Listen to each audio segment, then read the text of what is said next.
salam sejahtera untuk kita semua. Perkenalkan, nama saya Dian Julio Kebalu. Saya mahasiswa Fakultas Keperawatan di Universitas Pembangunan Indonesia. Kali ini saya akan membawakan materi tentang tokoh dari pakar keperawatan. Tokoh keperawatan yang saya ambil ialah Florence Nightingale. Yang pertama ada biografi. Florence Nightingale adalah wanita berkebangsaan Inggris yang lahir di Firenze, Italia pada tanggal 12 Mei tahun 1820. Ia lahir dan tumbuh dalam keluarga yang berada dan terpandang di London. Nama Florence menunjuk pada kota kelahirannya. Firenze dalam bahasa Italia atau Florence dalam bahasa Inggris. Saat kecil, ia tinggal di Lehars Derby, London. Ayahnya William Nightingale, seorang tuan tanah, dan ibunya adalah keturunan Inggris.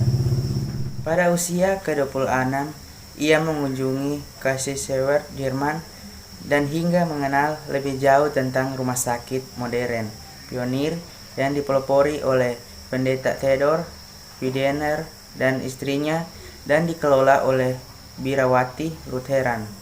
Disinilah titik balik hidupnya.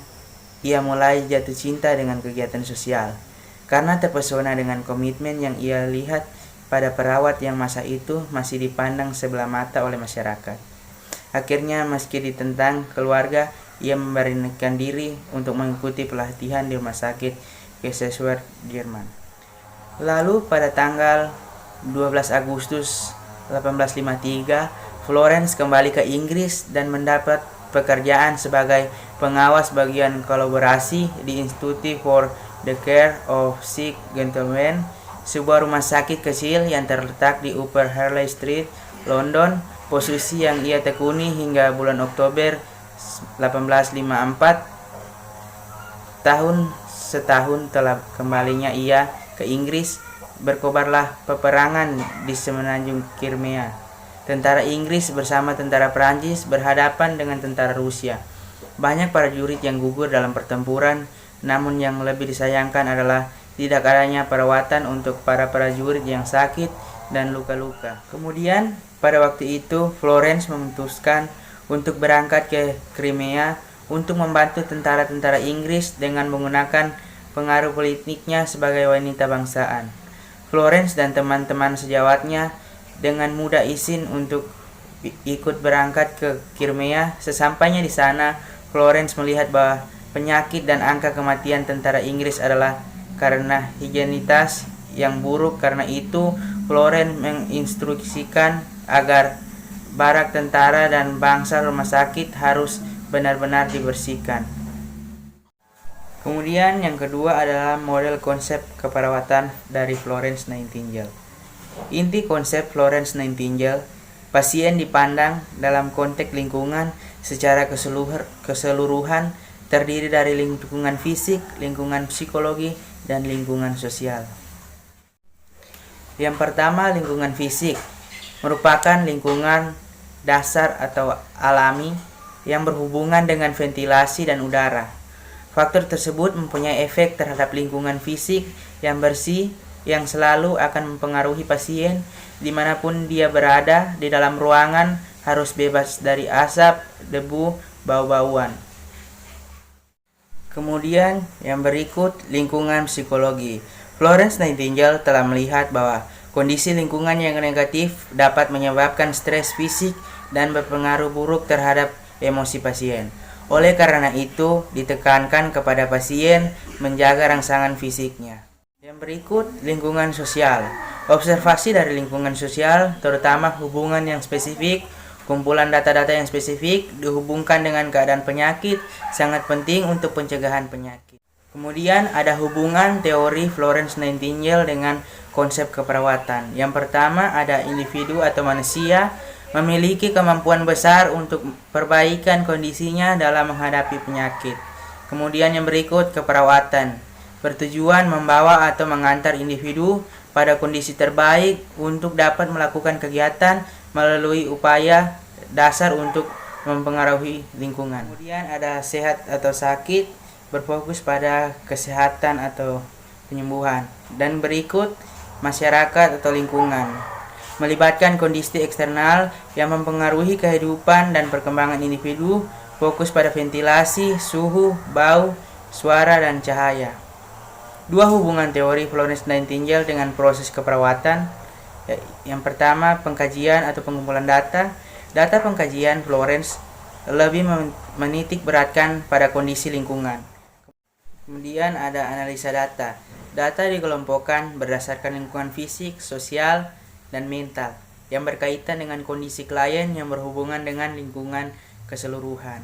Kemudian ada masalah, difokuskan pada hubungan individu dengan lingkungan, misalnya kurangnya informasi tentang kebersihan lingkungan, ventilasi, pembuangan sampah, pencemaran lingkungan, serta komunikasi sosial dan lain-lain. Kemudian ada diagnosa keperawatan. Berbagai masalah klien yang berhubungan dengan lingkungan antara lain faktor lingkungan yang berpengaruh terhadap aktivitas asuhan, kemudian penyesuaian terhadap lingkungan, kemudian ada pengaruh stresor lingkungan terhadap aktivitas asuhan. Kemudian ada implementasi, upaya dasar merubah atau mempengaruhi lingkungan yang memungkinkan terciptanya kondisi lingkungan yang baik yang membantu kehidupan, pertumbuhan, dan perkembangan individu. Ada tahap evaluasi, mengobservasi dampak perubahan lingkungan terhadap kesehatan individu, gambaran model konseptual keperawatan Florence Nightingale. Di sini ada definisi keperawatan. Definisi keperawatan adalah profesi untuk wanita dengan tujuan menemukan dan menggunakan hukum alam dalam pengembangan kesehatan dan pelayanan kesehatan. Nightingale menegaskan bahwa keperawatan adalah ilmu dan kiat yang memerlukan pendidikan formal untuk merawat orang sakit. Kemudian, tujuan tindakan keperawatan adalah memelihara, mencegah infeksi dan cedera, memulihkan sakit, dan melakukan pendidikan kesehatan. Berikut alasan tindakan keperawatan, yakni menempatkan manusia pada kondisi yang terbaik secara alami untuk menyembuhkan atau meningkatkan kesehatan serta mencegah penyakit dan luka. Kemudian juga ada yang berikut, konsep individu adalah merupakan kesatuan fisik, intelektual, emosional, sosial, dan spiritual yang lengkap dan berpotensi. Kemudian juga ada yang berikut, konsep sehat adalah keadaan bebas dari penyakit dan dapat menggunakan kekuatan secara penuh. Konsep lingkungan adalah bagian eksternal yang mempengaruhi kesehatan dan sakitnya seseorang. Kita masuk pada paradigma keperawatan dari Florence Nightingale. Yang pertama, manusia. Manusia terdiri dari komponen fisik, intelektual, emosional, sosial, dan spiritual. Walaupun memang lebih terfokus pada aspek fisik, tetapi tetap saja ide yang dikemukakan Nightingale tentang seseorang yang sedang sakit mempunyai semangat hidup yang lebih besar daripada mereka yang sehat sebenarnya terkait dengan dimensi psikologi dari manusia. Yang kedua ada lingkungan. Lingkungan menurut Nightingale merujuk pada lingkungan fisik eksternal yang mempengaruhi proses penyembuhan dan kesehatan yang meliputi 5 komponen lingkungan terpenting dalam mempertahankan kesehatan individu yang meliputi. Yang kedua ada lingkungan.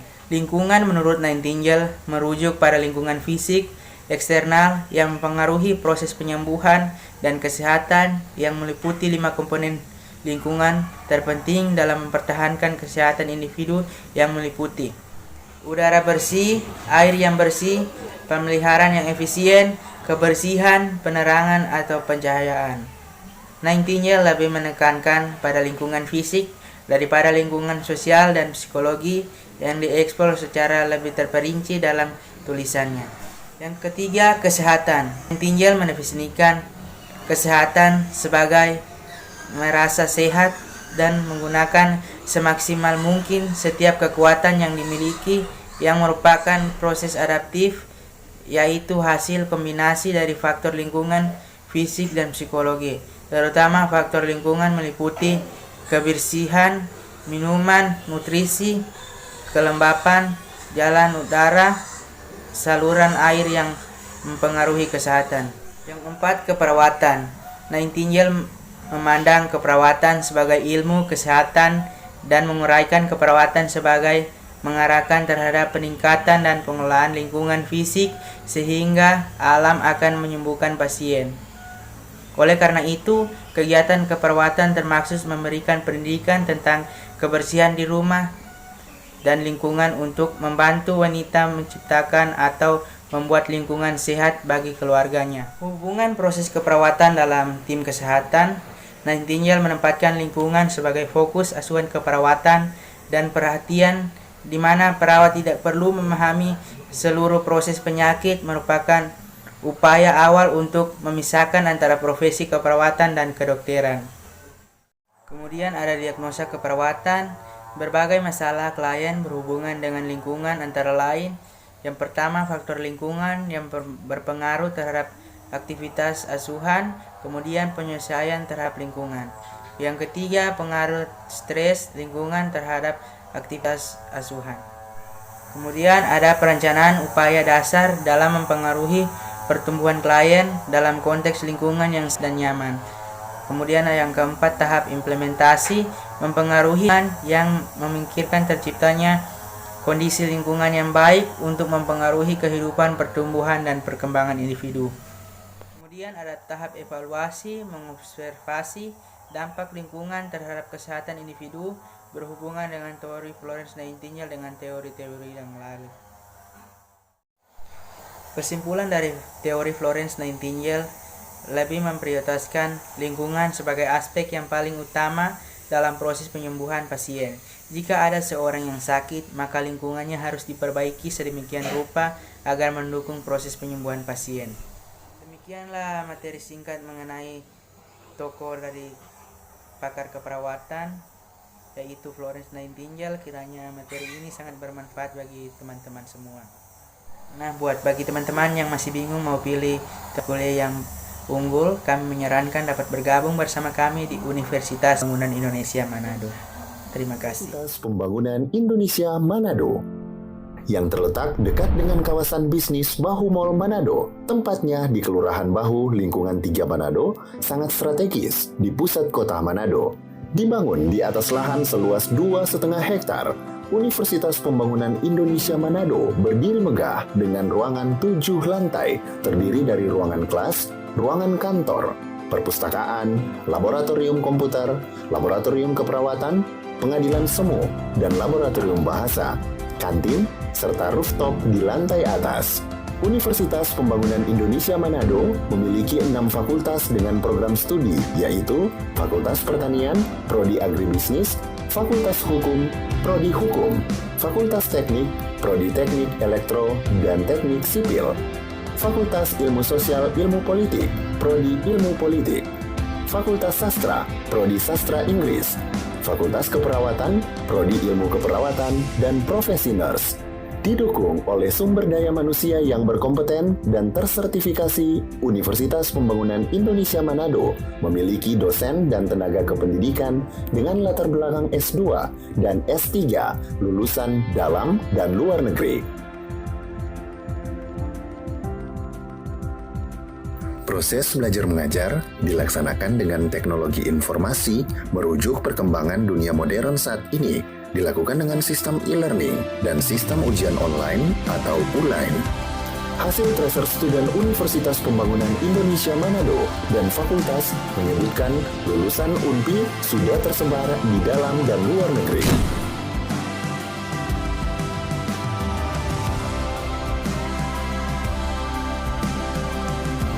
Selamat bergabung putra-putri terbaik bangsa. Kembangkan dirimu, raih cita-citamu setinggi bintang di langit. Kami siap menghasilkan generasi terbaik dan pemimpin di masa depan.